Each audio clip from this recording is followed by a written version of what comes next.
耳機咁似 AirPods Pro 嘅，16蚊，又喺拼多多度買嘅，究竟用唔用到㗎？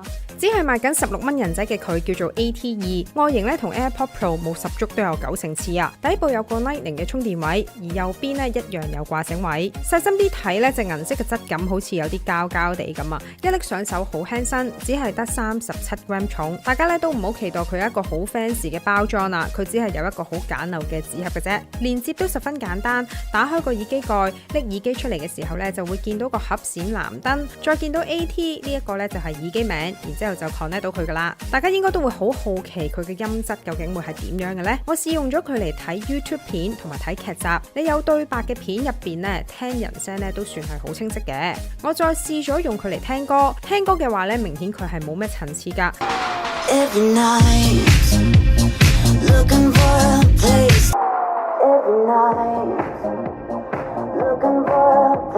我會形容咧，佢有啲似係喺水底入邊聽歌咁樣，好大回音之餘，仲似係有層隔音阻住你聽嘢咁。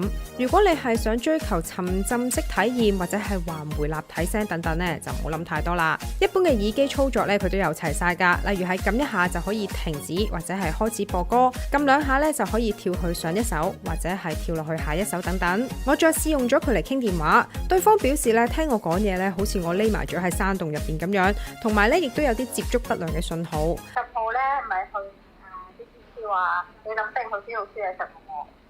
我聽對方講嘢咧，就同聽歌都有同一個問題，就係好大回音啦，亦都有啲似喺水入邊講嘢咁樣，好唔實在，唔係聽得非常清楚嗰一種。我真係唔知喎，大美督就幾好咯，我自己覺得大美督嘅話。老實講，本身我都真係好疑惑咧，佢會唔會 connect 唔到藍牙嘅？但係咧試用咗，其實佢一般操作都冇問題嘅，聽到歌、講到電話，叫做用到啦。咁而且佢咧16蚊人民幣嚟講咧，又真係冇投訴嘅。